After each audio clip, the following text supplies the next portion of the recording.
Vamos a iniciar con el capítulo número 5.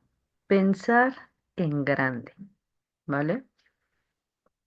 Y dice así, después de ver qué hace falta comprometerte sin reservas para crear riqueza, este cuarto archivo responde a la siguiente pregunta obvia. ¿Comprometerte? Sí, pero ¿a qué tamaño de vida? Porque según el autor, no todos los compromisos apuntan al mismo lugar. Hay quienes se comprometen a jugar en grande y hay quienes se comprometen sin darse cuenta a jugar en pequeño. Y esa sola decisión, más que el esfuerzo o el talento, termina marcando todo el techo de los resultados. Es en cierto modo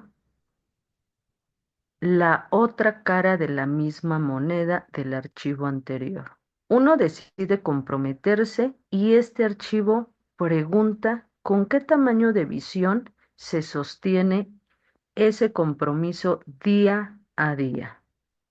Archivo de riqueza número 4. Pensar en grande contra pensar en pequeño. La gente rica piensa en grande, la gente pobre piensa en pequeño.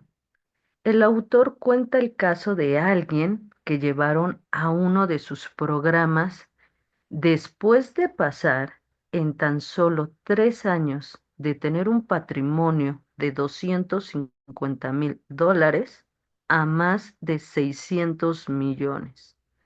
Cuando le preguntaron cuál había sido el secreto, la respuesta fue simple.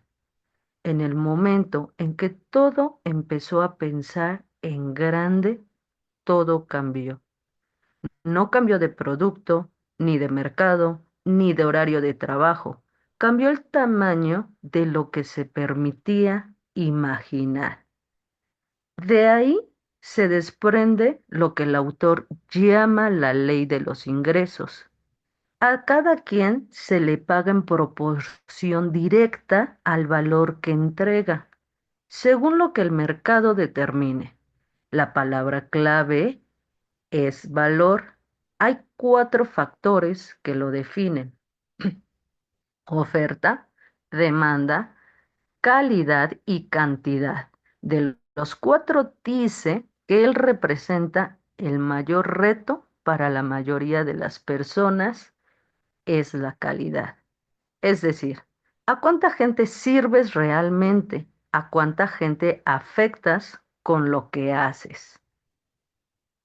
El mismo negocio, 2 tamaños de intención.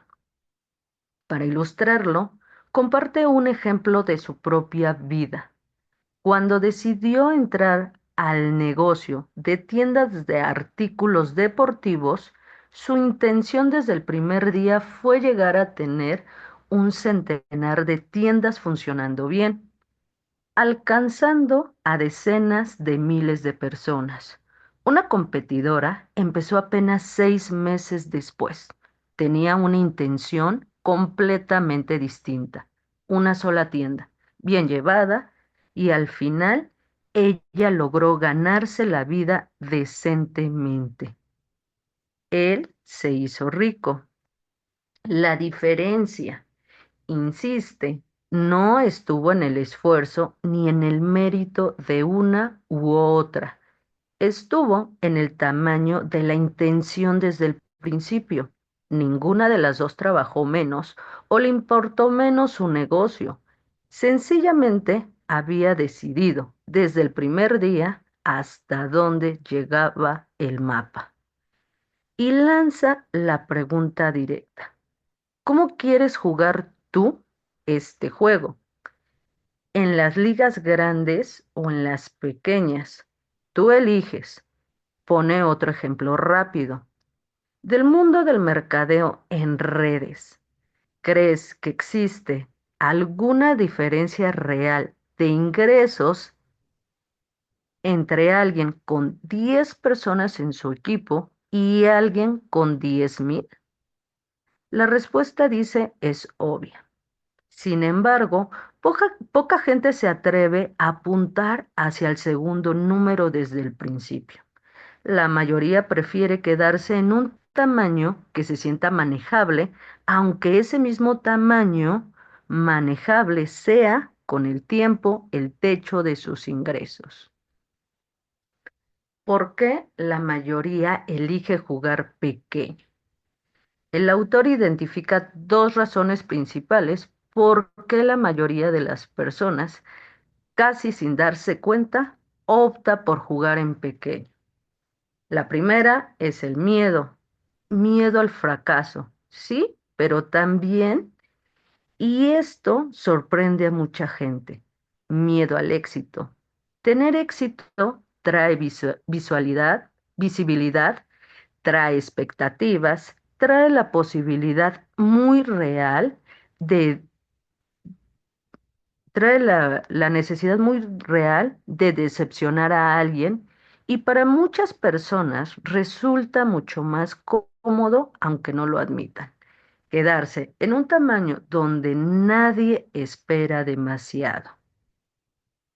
La segunda razón es más profunda todavía. Jugar en pequeño no porque se siente pequeño, no por sentirse lo suficientemente digno, lo suficientemente capaz, lo suficientemente importante como para tener una influencia real en la vida de otras personas.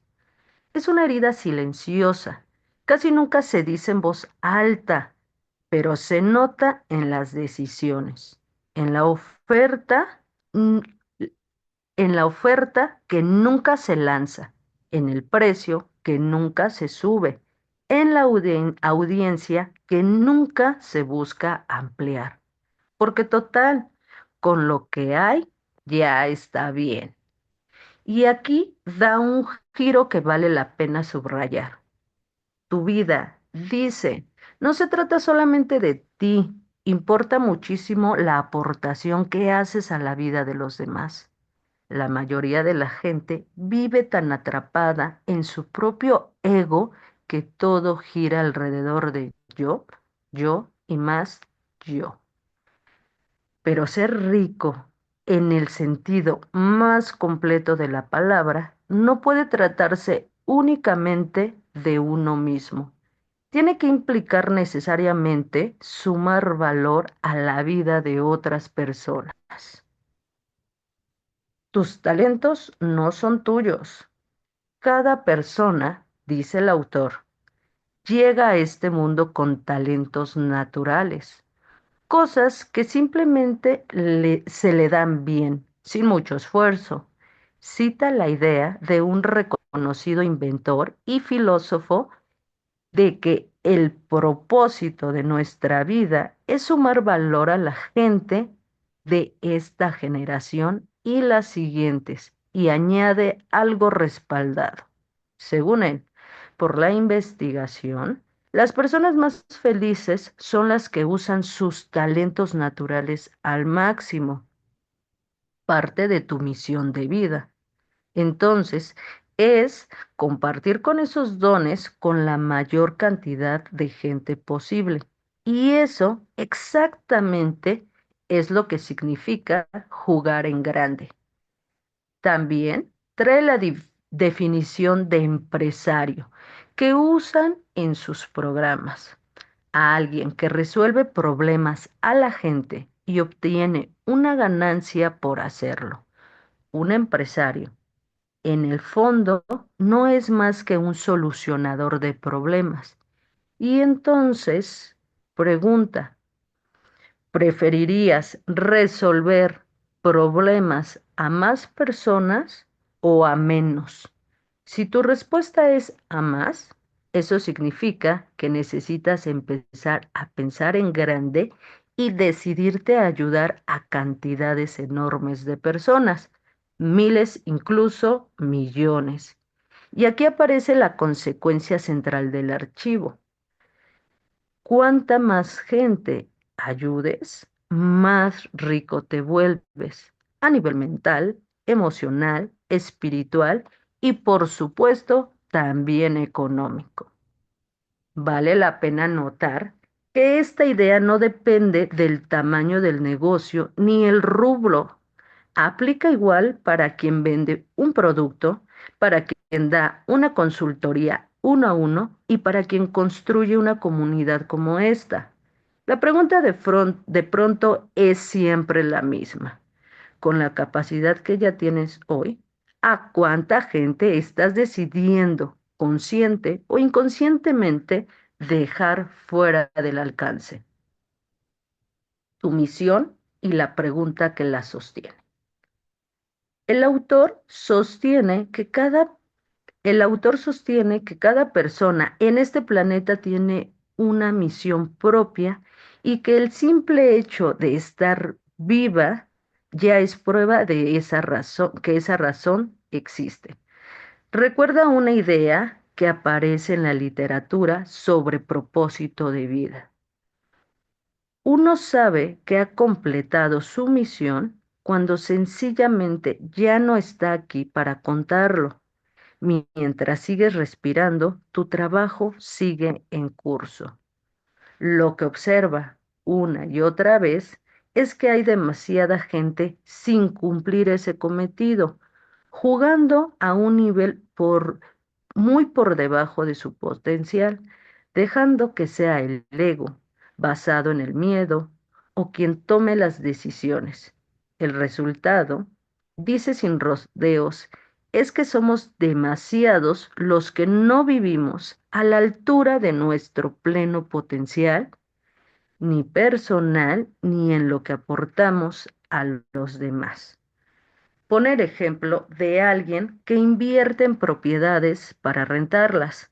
Su misión real, más allá del ingreso, podría ser ayudar a familias a encontrar una vivienda accesible, de que otro modo no conseguirían. La pregunta que importa, entonces, no es solo cuál es tu negocio, sino a cuántas familias estás dispuesto a ayudar. ¿A 10 en lugar de una? ¿A 100 en lugar de 20? Eso es literalmente a lo que se refiere jugar en grande.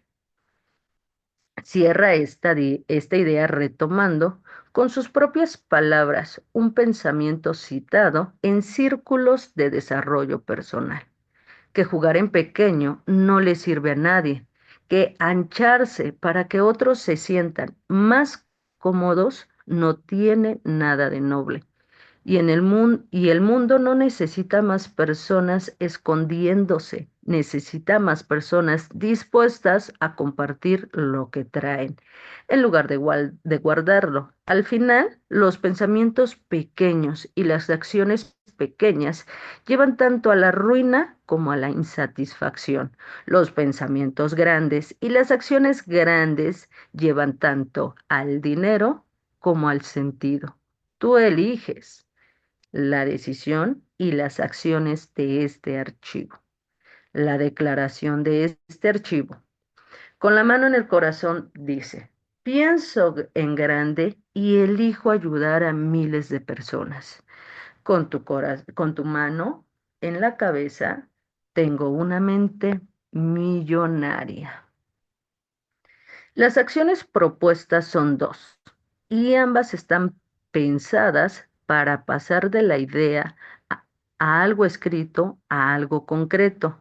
Y la primera es notar cuál crees que son tus talentos naturales, a esas cosas que siempre se te han dado bien sin mucho esfuerzo, las que haces sin pensar y que a otros les cuesta más. Y escribir cómo y dónde podrías usar más esos dones, especialmente en tu vida laboral. La segunda, pensar solo o en grupo, en cómo podrías resolver los problemas de 10 veces más personas de las que hoy alcanzas con tu trabajo o negocio, o al menos tres estrategias distintas para lograrlo. Por disparatadas que parezcan, en un primer momento, el autor insiste que la lluvia de ideas funciona mejor cuando todavía se filtra Por lo realista, el filtro puede llegar después. Antes de pasar al archivo número 5, antes de cerrar, siéntate un momento con estas tres preguntas. La primera, si hoy tuvieras que decidir el tamaño de tu intención en tu trabajo o negocio, ¿a cuántas personas estás pensando alcanzar realmente? No la cifra que tendrías que pasar para sonar ambiciosa frente a los demás, sino la que de verdad guía tus decisiones cuando nadie te está escuchando.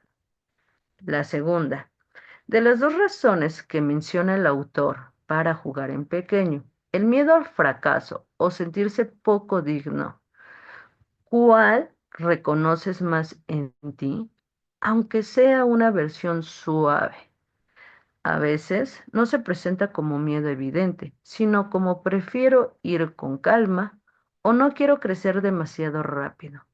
Vale la pena revisar qué hay detrás de esas frases.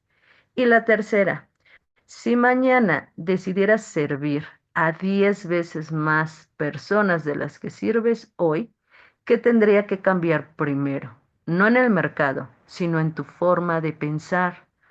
Muchas veces el obstáculo real no está afuera, en la demanda o en la competencia, sino en el tamaño de la imagen que tenemos de nosotros mismos haciendo ese trabajo a mayor escala. Ninguna respuesta te compromete a nada todavía. Es información para el archivo que sigue, donde el autor habla de algo que cambia por completo cómo se ve un obstáculo. La diferencia entre enfocarse en las oportunidades y en los riesgos. Para cerrar, este archivo conecta con el propósito del capítulo anterior con una dirección concreta. No basta con comprometerse, también hay que decidir el tamaño de lo que estás construyendo. Jugar en pequeño no es más seguro, según el autor, simplemente asegura un resultado pequeño. Jugar en grande no garantiza que todo salga perfecto, pero sí garantiza que si sale bien, el impacto en tu vida y en la de otros va a ser proporcional a la intención con la que empezaste. Ahora, vale la pena cerrar con algo que el autor repite en distintas formas a lo largo de este archivo. Nadie te está pidiendo que finjas tener una misión grandiosa si no la sientes todavía. Te está pidiendo que simplemente te dejes de poner por un techo bajo por costumbre, por miedo o porque nadie te preguntó nunca en serio qué tan grande querías jugar. Ese techo casi siempre no lo puso el mercado, lo pusiste tú, hace mucho tiempo sin darte cuenta que era renovable. La próxima sesión seguimos con el archivo número 5. ¿Por qué la gente rica ve oportunidades donde la gente pobre ve obstáculos? ¿Y por qué esa diferencia no tiene nada que ver con el pensamiento positivo que se suele vender por ahí? Ahora les dejo estas tres preguntas, cada quien las responde en su intimidad o si bien las quiere compartir con el grupo, adelante. Y la número 1 dice, que es la que ya habíamos leído tiempo atrás. ¿A cuántas personas estás pensando alcanzar realmente con tu trabajo o negocio hoy? Podrían ser 4 o 6, no sé. ¿Cuál de las dos razones para jugar en pequeño reconoces más en ti?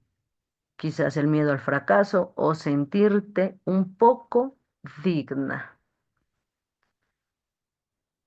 Si sirvieras a 10 veces más personas que hoy, ¿qué tendría que cambiar primero en tu forma de pensar? Pues por supuesto y claro y desde luego que tendría que ser yo puedo, yo soy capaz y es para mí. Y bueno, para mí ha sido un gusto. Hasta aquí el final de la lectura. Muchas gracias a todos por acompañarnos.